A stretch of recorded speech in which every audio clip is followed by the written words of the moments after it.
সকলে আল্লাহুম্মা সাল্লি আলা মুহাম্মাদিন ওয়া আলা আলি মুহাম্মাদ কামা সাল্লাইতা আলা ইব্রাহিম ওয়া আলা আলি ইব্রাহিম ইন্নাকা হামিদুম মাজিদ। আল্লাহুম্মা বারিক আলা মুহাম্মাদিন ওয়া আলা আলি মুহাম্মাদ কামা বারাকতা আলা ইব্রাহিম ওয়া আলা আলি ইব্রাহিম ইন্নাকা হামিদুম মাজিদ। আমানতু বিল্লাহ। মহান আল্লাহ পাকের দরবারে লাখ কোটি শুকর আর সুজুদ যে আল্লাহ পাক রব্বুল আলামিন আমাদেরকে পবিত্র জুমার নামাজ আদায় করার উদ্দেশ্যে মসজিদে আসার তৌফিক দান করেছেন। এই কারণে দিল থেকে শুকরিয়া আদায় করি, সকলে বলি আলহামদুলিল্লাহ। আল্লাহ সুবহানাহু ওয়া তাআলা যত মাখলুক তৈরি করেছেন তার মধ্য থেকে সর্বোৎকৃষ্ট, সর্বশ্রেষ্ঠ এবং সবচেয়ে দামি হিসাবে বানিয়েছেন মানুষকে। একটু জোরে বলি সুবহানাল্লাহ। আল্লাহ তাআলা আমাদের প্রতি বিশেষ দয়া করেছেন, বিশেষ রহমত করেছেন। নতুবা আমরা কেউ এ কথা বলতে পারবো না যে আল্লাহ আপনি আমাকে মানুষ বানান, এই বলে আল্লাহর কাছে দোয়া করেছি, এটা কেউ বলবে না। কি বলেন? কেউ কি কোনোদিন এরকম দোয়া করেছিলাম যে আল্লাহ আপনি আমাকে আশরাফুল মাখলুকাত মানুষ বানান? দোয়া করিনি। বলেন তো দেখি, একটা সাপ তার ভিতরে রূহ আছে কিনা? একটা গরু তার ভিতরে রূহ আছে কিনা? একটা পিপিলিকা তার ভিতরে রূহ আছে কিনা? একটা হিংস্র জানোয়ার তার ভিতরে রূহ আছে কিনা? আমি মানুষ, আমার ভিতরে রূহ আছে কিনা? তো আল্লাহ যদি চাইতো আমার রূহটাকে তো একটা পিপিলিকার ভিতরে দিতে পারতো। কথা বলে পারতো না? যদি চাইতো আমার রূহটাকে তো গরুর ভিতরে দিতে পারতো, যদি চাইতো অন্য মাখলুকদের ভিতরে দিতে পারতো, কিন্তু আল্লাহ দেন নাই, কোনোদিন চাই নাই। না চাইতে আল্লাহ আমাদেরকে আশরাফুল মাখলুকাত বানায়। এই কারণে যদি কিয়ামত পর্যন্ত হায়াত পাই আর কিয়ামত পর্যন্ত সিজদায় পড়ে থাকি, বলেন তো যদি শুকরিয়া আদায় করে শেষ করা যাবে? না, কোনোভাবেই সম্ভব না, কোনোভাবেই সম্ভব না। আল্লাহ বলেন ওয়ালাকাদ কাররামনা বনি আদম, সবচেয়ে সম্মানী বানাইলাম, দামি বানাইলাম। আল্লাহ বলে যে আমি আল্লাহ নিজের হাতে তৈরি করলাম। কোন মাখলুক বানানোর সময় নিজের হাতটাকে ব্যবহার করে, মানুষকে বানানোর সময় নিজের কুদরতি হাত ব্যবহার। এবার আসেন আল্লাহ তাআলা আশরাফুল মাখলুকাত বানালেন। আশরাফুল মাখলুকাত মানে শ্রেষ্ঠত্ব দান করলো। না চাইতে আল্লাহ তাআলা আমাকে মানুষ বানালেন, শ্রেষ্ঠত্ব দান করলো, সবার উপরে আমার ক্ষমতা দিল। দেখেন, একটা হাতির তুলনায় একটা মানুষ শক্তির দিক দিয়ে কি পরিমাণ বড়? মানুষ শক্তিশালী না হাতিটা শক্তিশালী? একটা হাতি যদি ইচ্ছা করে 1000 মানুষকে ওটাই ফেলতে পারবে? বলেন না, সবাই বলেন পারবে? আচ্ছা বলেন তো দেখি, একটা মানুষ পিঠের উপরে বসে থাকে, যেই মানুষটা হাতির পায়ের নিচে পড়লে একেবারে ভর্তা হয়ে যায়, অথচ একটা মানুষ হাতির পিঠের উপরে উঠে এগিয়ে লাঠি দিয়ে বুকা মারলে ডাইনে যাইতে বললে ডাইনে যায়, বামে গেলে বামে যায়। নিয়ন্ত্রণ করাইল কে? আল্লাহ বলে এই খবরদার, তোর উপরে যে আছে সে আশরাফুল মাখলুকাত, তোর চাইতেও দামি। আমি আল্লাহ তোরে বানাইলাম এর খেদমত করার জন্য, একে তোর খেদমত করার জন্য বানাইলাম। আপনারা গরুর দুধ দহন না? গরুর দুধ দহন করার সময় গরু যদি বলে যে আমি আমার মালিককে দুধ দহন করতে দিব না, আচ্ছা বলেন তো দেখি, কোন বাপের বেটার ক্ষমতা আছে গরুর ওলান থেকে দুধ নামানো? বলেন, ক্ষমতা আছে? পারবে? কোনোভাবে কিনা। অথচ দেখেন, মালিক যখন দুধ দহন করার জন্য বাড়ির মহিলারা বালতি নিয়ে সামনে যায়, গরু এমনিতে স্বাভাবিক হয়ে যায় যে না, আমার মালিক আছে, তার পাওনা যেটা তাকে দিয়ে দিই, আমার সন্তানের পাওনা যেটা আমি চেষ্টা করি। তো আল্লাহ তাআলা সবাইকে বানাইলেন আমার আপনার খেদমত করার জন্য, আমাকে বানাইলেন কেন? আবার আল্লাহ কি বলে জানেন? আল্লাহ এই কথা বলতেছেন আমাদেরকে, আফাসিবতুম আন্নামা খালাকনাকুম আবাসা ওয়া আন্নাকুম ইলাইনা লা তুরজাউন। আল্লাহ আমাদেরকে এই কথা বলতেছেন, সবার উপরে শ্রেষ্ঠত্ব দান করলাম, সবাইকে তোমার গোলাম বানাইলাম, সবার উপরে রাজত্ব দিলাম তোমার, নিজের হাত দ্বারা বানাইলাম তোমাকে। তুমি কি বান্দা মনে করেছো আমি আল্লাহ অনর্থক তোমাকে বানিয়েছি? তুমি কি মনে করেছো অনর্থক তোমাকে বানিয়েছি? সুম্মা ইলাইনা লা তুরজাউন, আবার কি তোমাকে আমার কাছে আসতে হবে? আল্লাহ এই কথা আমাদেরকে বলতেছে। এরপরে আল্লাহ তাআলা বলেন, আয়াহসাবুল ইনসানু আন ইউতরাকা সুদা। আল্লাহ বলেন, আয়াহসাবুল ইনসানু আন ইউতরাকা সুদা। হে মানুষ, মনে করেছো আমি আল্লাহ তোমাদেরকে এমনিতেই ছেড়ে দিব না? আল্লাহ বলে, বান্দা তোমাকে আমি আল্লাহ অনর্থক বানাই নাই। অন্য আয়াতের মধ্যে আল্লাহ বলে, বান্দা আমি আল্লাহ তোমাকে ছেড়ে দিব না। এবার দেখি মালিকের কাছে একটু যাই। মালিক, আপনি আমারে বানাইলেন আশরাফুল মাখলুকাত, সবার উপরে মর্যাদা দিলেন আমার।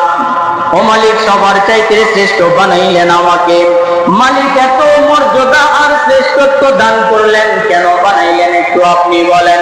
এবার আল্লাহ তাআলা আমাদেরকে ডাক দিয়ে বলতেছেন, ওয়া মা খালাকতুল জিন্না ওয়াল ইনসা ইল্লা লিয়াবুদুন। আমি আল্লাহ মানুষ জাতি এবং জিন জাতিকে সৃষ্টি করেছি একমাত্র একটাই উদ্দেশ্যে, সেটা হলো এরা আমার ইবাদত করবে। কি করবে বলেন? সবাইকে বানাইলো আমার খাদেম, সবাই যত মাখলুক আছে সবাইকে বানাইলো আমার, বলেন সবাই বলেন, সবাইকে আমার কি বানাইলো? খাদেম বানাই। আমাকে বানাইলো কার জন্য? বলেন না, সবাই বলেন, আমাকে বানাইলো কার জন্য? আমাকে বানাইলো আল্লাহর জন্য, আর সব কিছুতে বানাইলো আল্লাহ তাআলা আমার।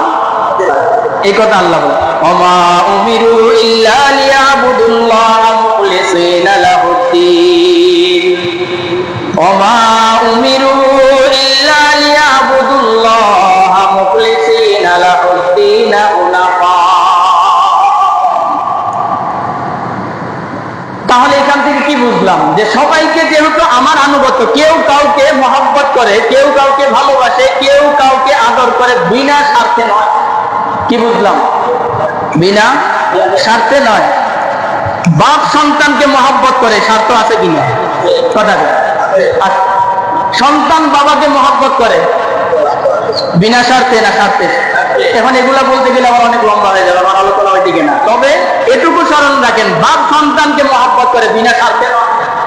সন্তান বাপকে মহব্বত করে বিনা স্বার্থে, মা ছেলেকে মহব্বত করে স্বার্থে না বিনা স্বার্থে? পৃথিবীর মধ্যে যে যাকে মহব্বত করে আর ভালোবাসে, যে যার অনুসরণ করে, স্বার্থের কারণে, বিনা স্বার্থে কেউ নয়। আল্লাহ বলে, বান্দা সব কিছুর মালিকানা তোমার জন্য দিয়ে দিলাম, তোমাকে আল্লাহ আমি আল্লাহ শ্রেষ্ঠত্ব বানাইলাম, এমনিতেই নয়। ও বান্দা, তোমাকে এত কিছু দেওয়ার পিছনে আমারও একটা স্বার্থ আছে। আল্লাহর কি আছে? কথা কেন? এবার মালিক বলে, আমার স্বার্থটা কি জানি? আমার স্বার্থ হইল, বান্দা তুই সব কিছুর নিয়ামত ভোগ করবি, আর তুই আমি আল্লাহর ইবাদত করবি। আর কি করবে? আল্লাহ। সবাই বলেন, কাজ কি আমাদের? সবাই বলেন, আমাদের কাজ কি? সব মাখলুকের কাজ কি? সব মাখলুকের কাজ আমাদের খেদমত করা। বলেন, সব মাখলুকের কাজ? বলেন না রে ভাই, সব মাখলুকের কাজ কি? আমাদের খেদমত করা। আমার কাজ কি? আরো জোরে বলেন, আমাদের কাজ আল্লাহর ইবাদত করা। এবার আসেন আল্লাহ তাআলাকে বলি, মালিক আপনি আমাকে বলেছেন আপনার ইবাদত করার জন্য সবাইকে বানিয়েছেন আমার খাদেম, আমার কাজ হইল আপনার ইবাদত। ও মালিক, আপনার ইবাদত করলে লাভ কি হবে বলেন? প্রশ্ন করলেন, কি কথা কি করলেন? আপনি তো বললেন সবাইকে বানাইলেন আমার জন্য, আপনাকে বানাইলেন, আমাকে বানাইলেন আপনার জন্য। ও মালিক, আমি যদি আপনার হয়ে যাই আমার লাভ কি হবে? আল্লাহ তাআলা বলেন, অসংখ্য লাভের ভিতরে 16টা লাভ আছে আমি আল্লাহর ইবাদত করলে। কয়টা? কথা কেন? অসংখ্য লাভ আছে, এর মধ্যে থেকে বাকি আছে 16টা আপনাদেরকে বলবো ইনশাআল্লাহ। অসংখ্য ইবাদত আছে যে আল্লাহ বলে বান্দা আমার ইবাদত করলে লাভ অনেক, এর মধ্যে থেকে 16টা। এক নাম্বার হইল বান্দা আমরুল্লাহ, আমার ইবাদত করা হইল আমি আল্লাহর হুকুম। আল্লাহ কি? আল্লাহর ইবাদত করা মানে আল্লাহর হুকুম মানা। আল্লাহর কি মানা বলেন?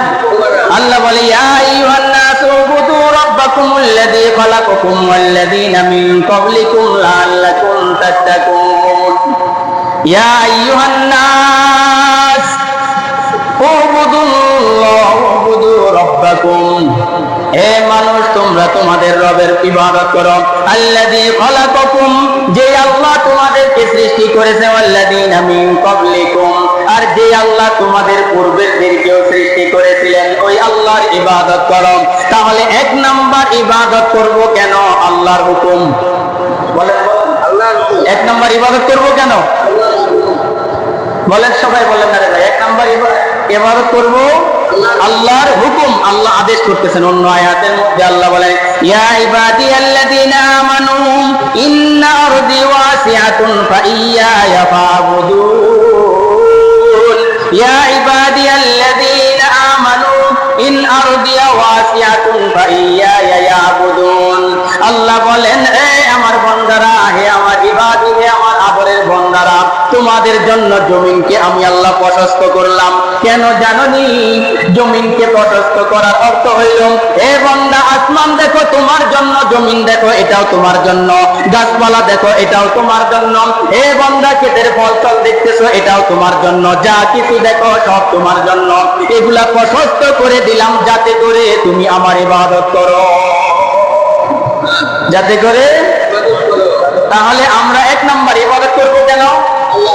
মুখস্থ করে নেবেন সাথে সাথে। ইবাদত করব কেন? আরো জোরে বলেন আল্লাহর হুকুম। দুই নাম্বার আমরু রাসূলুল্লাহ, দুই নাম্বার আল্লাহর রাসূলের আদেশ ইবাদত করা। দুই নাম্বার ইবাদত করব কেন? আল্লাহর রাসূলের আদেশ। প্রত্যেকজন পয়গম্বর একটাই বাণী নিয়ে আসছেন, সেটা হইল আল্লাহর উপরে ঈমান আনো, আল্লাহর হুকুমকে মানো, নিষেধকে ছাড়ো। সব পয়গম্বরের কাজ কি ছিল? বলেন না আল্লাহর উপরে ঈমান আনো, আল্লাহর হুকুমকে মানো, যা নিষেধ করেছে তা ছেড়ে দাও, যা ধরতে বলেছে তা ধরো। প্রত্যেক পয়গম্বরের একটাই দাওয়াত ছিল, একটাই কি ছিল? আল্লাহ বলেন ক্বালা ইয়া কওমি ইন্নী লাকুম নাযীরুম মুবিন আন ইবুদুল্লাহ ওয়াত্তাকুল্লাহ ওয়া আতিউন। পয়গম্বররা যতজন আসছেন প্রত্যেকজন পয়গম্বর আন ইবুদুল্লাহ, আল্লাহর প্রতি ঈমান আনো, আল্লাহর প্রতি ঈমান আনো। রাসূল যারা পয়গম্বর হবে তাদের অনুসরণ করো। তাহলে আমি আল্লাহকে জিজ্ঞাসা করলাম, আল্লাহ আপনি বানাইলেন আপনার ইবাদত করার জন্য, আল্লাহ ইবাদত করব কেন? এক নাম্বার আল্লাহ বলে আমার ইবাদত করবি, এটা আমার হুকুম। দুই নাম্বার ইবাদত করবি রাসূলের কাজ। রাসূলের কি? রাসূলেরও কাজ ছিল হুকুম করা, রাসূলেরও হুকুম মান্য করা। এরপরে তিন নাম্বার ইবাদত করব কেন? এটা তিন নাম্বার ইবাদত হইল হকুল্লাহ, আল্লাহর হক, এই কারণে ইবাদত করব। আল্লাহ মুআয ইবনে জাবাল রাদিয়াল্লাহু তাআলা আল্লাহর পয়গম্বরের সাথে ঘোড়সওয়ার যাইতেছেন। আল্লাহর পয়গম্বর বলে হে মুআয ইবনে জাবাল, আল্লাহর হক বান্দার প্রতি কি জানোনি? আর বান্দার হক আল্লাহর প্রতি কি জানো? মুআয ইবনে জাবাল রাদিয়াল্লাহু তাআলা বলে আল্লাহু ওয়া রাসূলুহু আ'লাম, আল্লাহ এবং আল্লাহর রাসূল ভালো জানেন। এবার আল্লাহর পয়গম্বর বলে আল্লাহর হক হইল বান্দার কাছে, বান্দা আল্লাহর ইবাদত করবে, আর আল্লাহর হক হইল বান্দার প্রতি, বান্দা আল্লাহর কাছে পাবে। ইবাদতের পরে বান্দা আল্লাহ বান্দাকে জান্নাতে দিবে। আল্লাহর হক বান্দার কাছে, আল্লাহর পাওনা হইল বান্দা আল্লাহর ইবাদত করবে। কাজ কি বলেন? করা যায় না। বান্দা কার ইবাদত করবে? বান্দা আল্লাহর ইবাদত করবে, আর আল্লাহ বান্দা আল্লাহর কাছে পাওনা হইল আল্লাহ বান্দাকে জান্নাত দিবে, মাফ করে দিবে। এবার বলেন তো দেখি, আল্লাহর হক, হক যদি আল্লাহর হয় ইবাদত, আমরা কয়জনে আল্লাহর হক পরিপূর্ণ আদায় করি? কয়জন পাবেন? আল্লাহর হক এক নাম্বার। এই হাদিসের মধ্যে আল্লাহর পয়গম্বর বলে, ও মুআয ইবনে জাবাল, আল্লাহর হক কি জানোনি? এক নাম্বার, আল্লাহর সাথে কাউকে ইবাদতের মধ্যে এক নাম্বার আল্লাহর সাথে কাউকে শরীক করা। আরো জোরে বলেন, আল্লাহর সাথে কাউকে শরীক করা। শরীক দুই প্রকার, একটা হইল শরীক ফি জাত, আর একটা হইল শরীক ফি সিফাত। একটা হইল জাতের সাথে শরীক, আর একটা হইল সিফাতের সাথে শরীক। জাতের সাথে শরীক, আল্লাহর সাথে কাউকে সরাসরি শরীক বানানো। আল্লাহর সাথে কাউকে সরাসরি। লোকমান হাকিম নিজের ছেলেকে বলতেছেন, ইয়া বুনাইয়া লা তুশরিক বিল্লাহি শাইআ ইন্না শিরকা লাযুলমুন আযীম। হে আমার সন্তান বুনাইয়া, হে আমার আদরের সন্তান, খবরদার আল্লাহর সাথে কাউকে শরীক করিও না, আল্লাহর সাথে শিরকানায় কাউকে নিও না, কারণ শিরকের মতো জুলুম, শিরকের মতো বড় গুনাহ আর নাই। গত শুক্রবারে বলেছিলাম আপনাদেরকে, আল্লাহর পয়গম্বর বলেন, as-salawatul khams al-jumu'atu ila al-jumu'ah wa ramadanu ila ramadan mukaffiratun ma bainahunna idza tanabal kaba'ir। আল্লাহর পয়গম্বর বলেন, একজন মানুষ যদি 5 ওয়াক্ত নামাজ দৈনন্দিন আদায় করে, এক ওয়াক্ত থেকে আরেক ওয়াক্ত নামাজ মধ্যখানে যা সগীরা গুনাহ হয় মাফ হয়ে যায়, আরেক ওয়াক্ত থেকে আরেক ওয়াক্ত নামাজ মধ্যখানে যা সগীরা গুনাহ হয় মাফ হয়ে যায়। একজন বান্দা যদি জুমার নামাজ আদায় করেন, পরের জুমা নামাজ আদায় করার অপেক্ষায় থাকে, মধ্যখানে 6 দিন যত সগীরা গুনাহ হয় মাফ হয়ে যায়। এক বান্দা যদি রমজান মাসে রোজা রাখেন, আরেক রমজান রোজা রাখার নিয়ত করে, মধ্যখানে 11 মাস যা গুনাহ হয় সব মাফ হয়ে যায়। কিন্তু শর্ত হইল মুকাফফিরাতুম মা বাইনাহুন্না ইযা তানাবাল কাবাইর। শর্ত হইল বান্দার আমলনামায় কবিরা গুনাহ থাকা যাবে না। শর্ত কি? কথা কয় না, শর্ত কি? আমার কথা বুঝতেছেন আপনারা? শর্ত হইল কবিরা গুনাহ, যদি কবিরা গুনাহ থাকে মাফ হবে। হাদিসের দ্বারা আল্লাহর রাসূল বলেন, কেউ যদি আল্লাহর ধরা থেকে বাঁচতে চায়, সে যেন কবিরা গুনাহ থেকে নিজেকে বাঁচায়।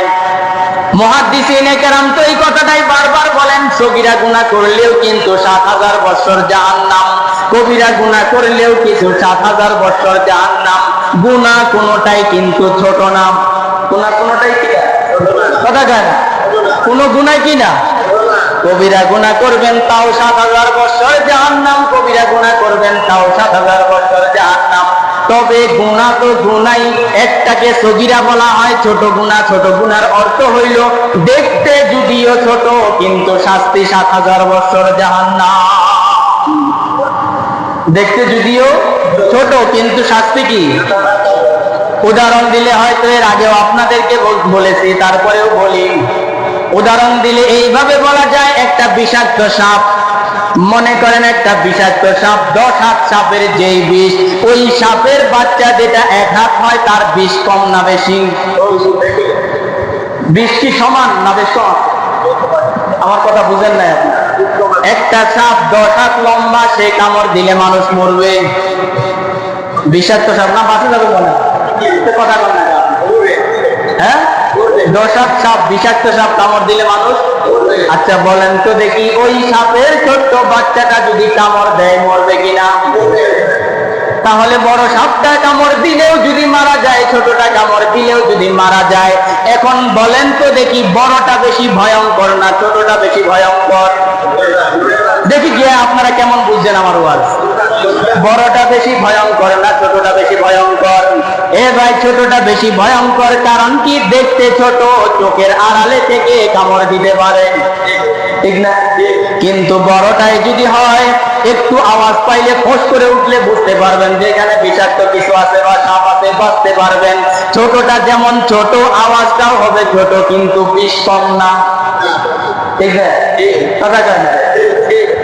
তাহলে ছোটটাও কামড় দিলে যেমন মরে, বড়টাও কামড় দিলে মরে। ঠিক তদ্রূপ ছোট ছোট গুনাহ করলেও 7000 বছর জাহান্নাম, বড় গুনাহ করলেও 7000 বছর জাহান্নাম। এই কারণে আল্লাহ বলে, বান্দা, তোমাকে আমি আল্লাহ বাঁচানোর জন্য তোমার পক্ষ আমি আল্লাহ নিয়েছি। সেই পক্ষটা কি বান্দা জানো? ছোট গুনার দায়িত্বটা আমি আল্লাহ নিয়ে নিলাম, বড়টার দায়িত্ব তোমাকে দিলাম। ও বান্দা, ছোটটার দায়িত্ব যদি তোমারে দিতাম, তুমি নিজেরে বাঁচাইতে পারতা না। বড়টার দায়িত্ব তোমারে দিলাম, তুমি নিজেরে বাঁচাইতে পারবা। এই কারণে আল্লাহ ছোটটার দায়িত্ব, বড়টার দায়িত্ব। বড় সাপ, বড় সাপ যেটার থেকে নিজেকে বাঁচানো যায়, এটার এই সাপের মধ্যে এক নাম্বার বড় সাপ যেটা হইল সুদ খাওয়া। বলেন কি খাওয়া? এক নাম্বার ধরে বলতে গ্যাস্ট্রিক কিছু আছে না? এক নাম্বার কথা কয় না রে ভাই, এক নাম্বার সুদ খাওয়া। এক নাম্বার কি? বড় সাপ না ছোট সাপ? আচ্ছা বলেন তো দেখি, আমাদের সমাজে সুদ খাওয়া হারাম জানে না কে? কথা কয় না। হ্যাঁ জানেন। এরপরে বড় সাপ জিনা করা, এই জিনা করা হারাম আমাদের সমাজে জানে না কে? কথা কয় না রে ভাই। এরপরে বড় সাপ ঘুষ খাওয়া, ঘুষ খাওয়া হারাম জানে না কে? এরপরে নামাজ ইচ্ছাকৃত কাজা করা বড় সাপ, এটা যে না যায় এটা গুনাহ জানে না কে? কথা কয় না। এরপরে অন্যের জায়গা খেলে জায়গা দখল করা হারাম, বড় সাপ জানে না কে? কথা কয় না। রমজান মাসে রোজা না রাইখা পর্দার ভিতরে খানা খাওয়া হারাম জানে না কে? জানে না। সব জানি ঠিক, মানি কয়জনে বলেন? কথা কয় না। মানি কয়জনে? আপনাদেরকে যদি জিজ্ঞাসা করি নামাজ কয় ওয়াক্ত ফরজ, আমি যদি বলি যে 6 ওয়াক্ত নামাজ ফরজ, দাঁড়াই যাবেন, বিরোধিতা করবেন যে হুজুর কি শিখছেন কত? কথা কয় না। আমি যদি আপনাদেরকে বলি নামাজ 6 ওয়াক্ত পড়া লাগবে, আপনারাই কিন্তু দাঁড়ায় ফতোয়া দিবেন হুজুর 6 ওয়াক্ত পাইলেন কই? কিন্তু জানেন সবাই 5 ওয়াক্ত নামাজ পড়া ফরজ, নামাজের মুসল্লি মসজিদে কয়জন হয়? কথা বুঝেন না? মুসল্লি কয়জন পাবে? আল্লাহ। এই কারণে আল্লাহ বলে বান্দা ছোটটার দায়িত্ব আমি আল্লাহ নিলাম, বড়টার দায়িত্ব তোমারে দিলাম। ও বান্দা, বড়টা তোর সামনে আসলেই বুঝতে পারবি এটা না যায়, যেটা করা যাবে না, বাঁচতে পারবি। আর বান্দা ছোটটা একেবারেই ছোট, যেটা তুই বুঝবি না, হয়তো পাঞ্জাবির পকেটের ভিতরে ঢুকে তোরে গুনাহ দিয়ে তোরে কি যেন বলে গুনার মধ্যে ফালাবে, মোবাইলের ভিতরে ঢুকে তোরে গুনার মধ্যে ফালাবে, এ বান্দা জুতার ভিতরে ঢুকে তোরে গুনার মধ্যে ফালাবে, লেপের তলে শোয়াইয়া তোরে গুনার মধ্যে ফালাবে। বান্দা মনে করবি তুই ছোট, তোর চোখে লাগবে না, কিন্তু বান্দা 7000 বছর জাহান্নাম। এই কারণে আমি আল্লাহ তোর ছোটটার দায়িত্ব নিজেই নিয়ে নিলাম। ছোটটার দায়িত্ব কি কে নিছেন? বলেন সবাই, বলেন কে নিল? আমারে দায়িত্ব দিল কোনটার? আরো জোরে বলেন কোনটার দায়িত্ব আমারে দিল? এর মধ্যে বড় সাপের মধ্যে একটা সবচেয়ে বড় সাপ হইল ইয়া বুনাইয়া লা তুশরিক বিল্লাহ, হে বান্দা কোনদিন আল্লাহর সাথে শরীক করিও না। লুকমান তার ছেলেকে বলে ইয়া বুনাইয়া, হে আমার আদরের সন্তান, লা তুশরিক বিল্লাহ, আল্লাহর সাথে শরীক করিও না। শরীক করলে হবে কি? আল্লাহ নিজেই বলেন ইন্না শিরকা লা যুলমুন আযীম, শিরক হইল মারাত্মক ধরনের বড় জুলুম আর গুনাহ। বড় জুলুম আর গুনাহ। আল্লাহ বলে বান্দা যদি আমার পয়গম্বর বলে আল্লাহর হক আল্লাহর ইবাদত করা, আল্লাহর হক হইল আল্লাহর সাথে কাউকে শরীক না করা। আল্লাহ নিজেই বলেন কুল হুয়াল্লাহু আহাদ আল্লাহুস সামাদ লাম ইয়ালিদ ওয়া লাম ইউলাদ ওয়া লাম ইয়াকুল লাহু কুফুয়ান আহাদ। আল্লাহ তাআলা দৈনন্দিন আমাদেরকে স্মরণ করাই দিতেছেন, ছোট্ট একটা সূরা আমার বান্দারা মুখস্থ করতে পারবে, সিনায় রাখতে পারবে। এই সূরাটা যেন আমার বান্দার সিনার ভিতরে থাকে, আর আমার বান্দা যখন কোন শরীক করতে গিয়া এই সূরাটা তার চোখের সামনে ভাসে ওঠে, আর বান্দা যেন কোনোভাবেই আমার সাথে কাউকে শরীক করতে না পারে। তাহলে যত হক আছে আল্লাহ তাআলা, এর মধ্যে থেকে অন্যতম হক বান্দার কাছে আল্লাহ পাও নাকি? বলেন 1 নম্বর পাও নাকি? আল্লাহর সাথে কাউকে শরীক না করা। বলেন 1 নম্বর পাও নাকি? সবাই বলেন আল্লাহ তাআলা বান্দার কাছে হক, যেটা বান্দার কাছে পাওনা। 1 নম্বর পাওনা হইল আল্লাহর সাথে কাউকে শরীক না করা। শিরক ফি জাত, শিরক ফি সিফাত, জাতের সাথে শিরক, এটা তো একেবারে হারাম।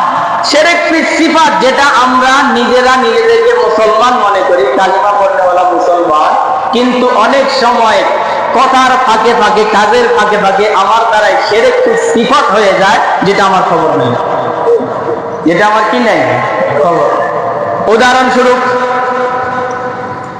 উদাহরণস্বরূপ সহজে বোঝার জন্য আপনি মনে করেন কি যেন বলে ব্যবসা করেন, কেউ আপনারা জিজ্ঞাসা করে ভাই চলেন কেমনে, বলে একটা দোকান দিছি, এই দোকানের দ্বারা চলতেছে।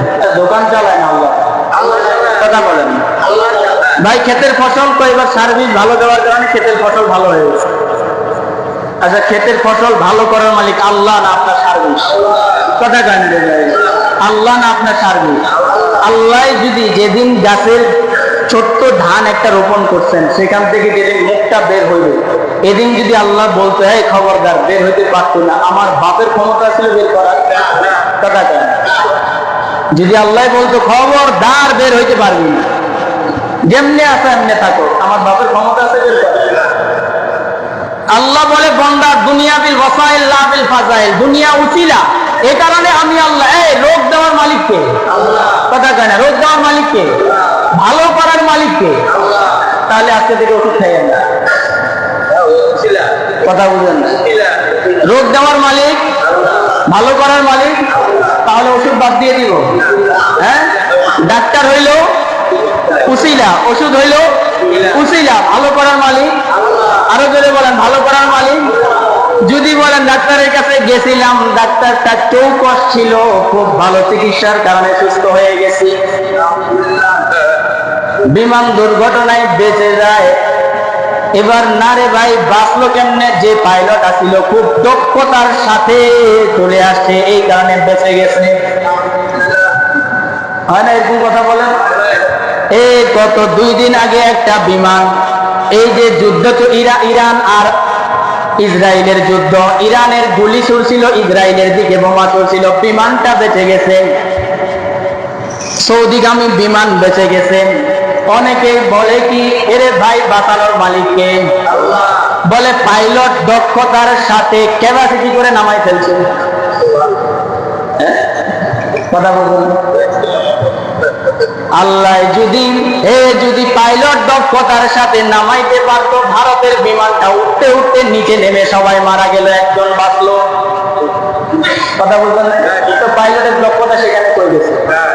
হ্যাঁ, পাইলটের দক্ষতা সেখানে কই গেছে? আল্লাহ তাআলা প্রায় 250 যাত্রী মনে হয়, সব শেষ, একজন বেঁচে গেছে, বাঁচানেওয়ালাকে। আরো বেড়ে বলেন বাঁচানেওয়ালাকে? একজন বেঁচে গেছে, বাঁচানেওয়ালা আমার আল্লাহ। এই সমস্ত কথা শিরিক সিফাত হয়ে যায়, আমাদের খবর নাই।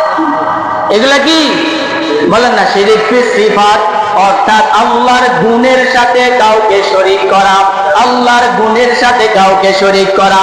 আল্লাহর পয়গম্বর বলেন, যেই বান্দার ভিতরে 3টা গুনাহ থাকবে, ওই বান্দা কোনোদিন নাজাত পাবে না। কয় গুনাহ বলেন না? কয় গুনাহ? 3 ধরনের গুনাহ যদি বান্দার ভিতরে থাকে, নাজাত পাবে না। 1 নাম্বার সে হইল শিরক, 2 নাম্বার কুফর, 3 নাম্বার বেদাত। 1 নাম্বার বলেন, সবাই বলেন। 2 নাম্বার, 3 নাম্বার শিরক, কুফর, বেদাত। এই 3টা গুনাহ যার ভিতরে থাকবে, তাকে আল্লাহ কোনোদিন মাফ করবে না। কবিরা গুনাহ আরো আছে, কাকতি মিনতির দ্বারা মাফ করতেও পারে। যেমন উদাহরণ দিলে বুঝবেন, 5 ওয়াক্ত নামাজ ফরজ, বিশ্বাস করি, মানি, তবে আদায় করি না।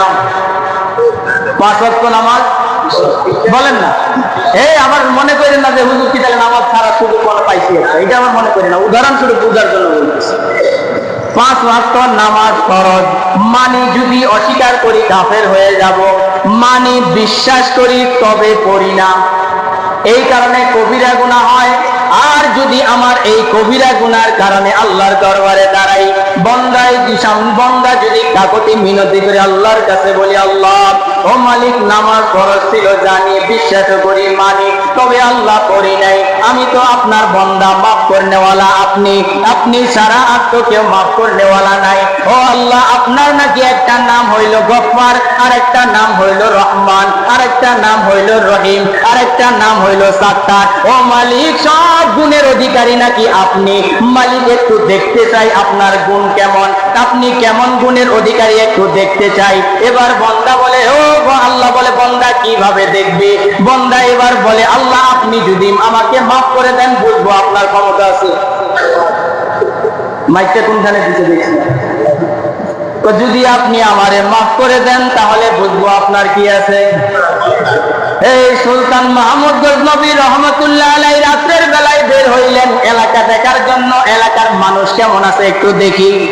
রাতের বেলায় বের হয়ে দেখতেছেন চারজন চোর একসাথে বসে আলোচনা করতেছে।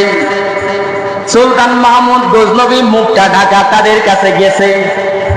বাদশাহ পরিচয় দেয় নাই। এই চারজন চোর বলতেছে, তুমি কে? বলে, আমিও তোমাদের মতো একজন। কি বলছে? আমিও তোমাদের মতো। চোরে মনে করছে, বাপরে বাপ, আরেকজন চোর পাইছি, আমাদের সাথে যোগ হইল, যাক 5 জন কাজ করতে সহজ হবে। এবার আলোচনার পর ভাগ বটোয়ারা, ভাই কিভাবে ভাগ করেন? এভাবে এভাবে বন্টন করি, তাহলে আমাকেও আপনাদের দলে নেন। বলে, নিলাম। হে মিয়া, তোমারে যে আমাদের দলে নিব, আমাদের এক একজনের এক একটা গুণ আছে, তোমার কি গুণ আছে বলো। সুলতান মাহমুদ গজনবী বলে, আমাদের কি গুণ, আবার কি গুণ আছে পরে বলবো, আগে তোমাদের গুলা শুনি। একজনে বলে, আমার গুণ হইল আমি ঘরের দেওয়ালে হাত দেওয়ার পরে হাতটা যদি নাকের কাছে নেই বলতে পারবো ঘরে কোন সম্পত্তি আছে। আরেকজনে বলতেছে, আমি যদি রাত্রের বেলায় কুকুরে ডাকে, কুকুরের ডাক শুনলে বুঝতে পারবো কুকুর কি বলতেছে, আমি কি বলবো। আরেকজনে বলে, তোমার কি গুণ? বলে, আমার গুণ হইল রাত্রের বেলায় যাকে দেখি দিনের বেলায় তারে চিনি। রাত্রের বেলায় যারে দেখি দিনের বেলায় তারে চিনি। আরেকজনের গুণ হইল আমি মাটি নাকে নিলে বলতে পারবো কোন রাস্তা দিয়ে গেলে বাইরে হওয়া সহজ হবে। 4 জনের 4 গুণ। সুলতান মাহমুদ গজনবী বলে, মাশাআল্লাহ, অনেক সুন্দর গুণ। এবার বলে, হে বুড়া, তোমার কি গুণ আছে বলো। এবার সুলতান মাহমুদ গজনবী বলে, আমার একটা গুণ আছে, সেটা হইল যত বড় আসামি হোক না কেন, আমার সাদা দাড়ি গুলা যদি ডান দিক থেকে বাম দিকে লারামারি বেকসুর খালাস হয়ে যায়। কথা বুঝেন না? এবার এই 4 জনে বলে, এরকম মানুষের তার দরকার, যদি ধরা পড়ে যায় দাড়িগুলা লাড়া দিলে আমরা আবার খালাস হয়ে যাব, এই লোকটার সাথে রাখা লাগবে।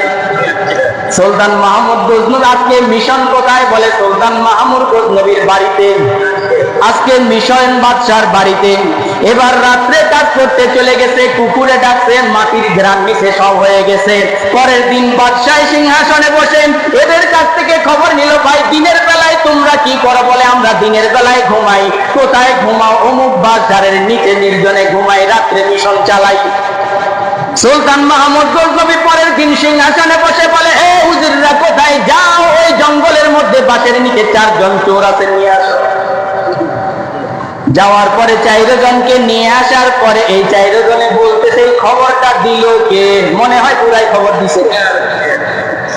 নতুবা আমরা চুরি করি, লুকাই থাকি, কোনখানে থাকি আমরা 4 জন ছাড়া কেউ জানে না। বুড়ারে জানাইছি, বুড়া মনে হয় খবর দিছে। এবার ঘোষণা হয়ে গেছে, যাও 4 জনেরকে ফাঁসির কাছে উঠাও। ওই যে মানুষটা বলছিল, দাড়ির কথা বলছিল, সে যে মানুষটা দিনের রাত্রের বেলায় মানুষ দেখলে দিনের বেলায় তারা কিনে ফেলে, খেয়াল আছে আপনাদের? এই মানুষটা দাঁড়াই বলতেছে, বাদশাহ শুনেন, আমার একটা গুণ আছে, আমি রাত্রের বেলায় যেই মানুষটাকে দেখি দিনের বেলায় তো সেই মানুষটাকে চিনি। ও বাদশাহ, আপনি যে কালকে আমাদের সাথে যেই চোরটা ছিল এটা তো আপনি। এটা কি আপনি? বাদশাহ, আপনি আমাদেরকে জেলখানায় দিতে পারেন, ফাঁসিতে ঝুলাইতে পারেন, কিন্তু আমাদের কোনো আপত্তি নাই। তবে আপনি একটা গুণের কথা আপনার বলেছিলেন, দেখতে চাই আপনার গুণটা কার্যকরী কতটুকু। কথা বুঝছেন? আপনার গুণটা কতটুকু দেখি। বলে, আমি কি গুণের কথা বলেছিলাম? আপনি বলেছিলেন যত বড় পাপী হোক না কেন, যত বড় জালেম হোক না কেন, আপনার সাদা দাড়িগুলা লাড়া মারলেই নাকি বেকসুর খালাস হয়ে যায়। ও বাদশাহ, দেখি আপনার পাওয়ার কেমন। বাদশাহ এক লাড়া দিয়ে বলে, যাও তাদেরকে খালাস করে দাও। যে কথা বলতেছিলাম, নামাজ পড়েন নাই, মনে প্রাণে বিশ্বাস করেন নামাজ পড়েন নাই। মালিককে যদি বলেন, মালিক নামাজ তো পড়ি নাই, আপনার হুকুম, তবে আপনি রহমান, আমারে মাফ করে দেন। আল্লাহ যদি মাফ করে দেয়, বলেন তো দেখি কেউ বাধা দেওয়ার আছে নাকি? আরো করে বলেন, কেউ বাধা দেওয়ার আছে? এ পাহাড় পরিমাণ নেকি নিয়ে মালিকের দরবারে গেছি, আব্দুর রহিম আব্দুল করিম ফারুকী, যা করে জাহান্নামে দিয়ে দিলাম। বলেন তো দেখি কেউ বাধা দিতে পারবে? গুনায় ভর্তি, শুধুমাত্র একটা ভালো কাজের কারণে আল্লাহ যদি বান্দাকে জান্নাতে দিয়ে দেয়, কেউ বাধা দেওয়ার আছে? আরো জোরে বলেন। এই কারণে আল্লাহ তাআলার কাছে আল্লাহর হুকুম অমান্য করছি, কিন্তু আল্লাহ চাইলে মাফ করে দিতে পারে। তবে তিনটা গুনাহ, শিরক, কুফর, বেদাত, এই তিনটা গুনাহ যদি বান্দার কলবের ভিতরে থাকে, আল্লাহ তাআলা বান্দাকে কোনোদিন মাফ করবে না। বান্দারে কোনোদিন কি? তাহলে গুনাহ কয়টা? 1 নাম্বার শিরক, 2 নাম্বার কুফর, 3 নাম্বার। এটার সার সংক্ষেপ কথা হইল, শিরক বলা হয় আল্লাহর সাথে কাউকে শরীক করা, কুফর বলা হয় আল্লাহ বাদে কথা বলা, বেদাত বলা হয় শরীয়তের মধ্যে নতুন কোনো কিছু আবিষ্কার। শিরক কাকে বলে? বলেন না, মুখস্থ করেন। আল্লাহর সাথে কাউকে শরীক করা। কুফর কাকে বলে? আল্লাহ বাদে কথা বলা। বেদাত কাকে বলে? শরীয়তের মধ্যে যা নাই এগুলাকে শরীয়তের মধ্যে আবিষ্কার করা, যার দ্বারা শরীয়তের ক্ষতি হয় এমন জিনিস। যার দ্বারা শরীয়তের কি হয়? ক্ষতি হয়। শরীয়তের ক্ষতি হয় এই কারণে বললাম। এখন আপনারা নয়তো বাবা দাঁড়ায় বলবেন যে হুজুর মাইকে আজান এটা তো হাদিস কোরআনে নেই। এই কারণে যেটার দ্বারাই শরীয়তের উপকার হয়, ইজমায়ে উম্মত, সমস্ত উলামায়ে কেরাম, মুহাক্কিকিনে কেরাম একমত, সেটা জায়েজ। যেটার ব্যাপারে দ্বিমত, এটা কি? আল্লাহ তাআলা আমাদের সবাইকে শিরক, কুফর, বেদাত থেকে হেফাজত করুক, আমিন বলেন। আল্লাহর হক যেগুলো আছে পরিপূর্ণ আল্লাহর হককে আদায় করার তৌফিক দান করুক। তো কয়টা ইবাদত করলে কয়টা লাভ বলছিলাম? 16টা। মাশাআল্লাহ, কয়টা লাভ? ইবাদত করব কেন? 16 কারণে। কয় কারণে? 16টা ফায়দা হবে। এর মধ্যে 1 নাম্বার ইবাদত, আল্লাহর হুকুম। 2 নাম্বার রাসূলের হুকুম। 3 নাম্বার বলেন না আল্লাহর হক। 3 নাম্বার কি? আল্লাহর হক। আল্লাহ যদি বাঁচায় রাখে ইনশাআল্লাহ আগামী জুমা। আমার তৌফিক ইল্লা বিল্লাহ। যারা সুন্নাত পড়েন সুন্নাত করেন।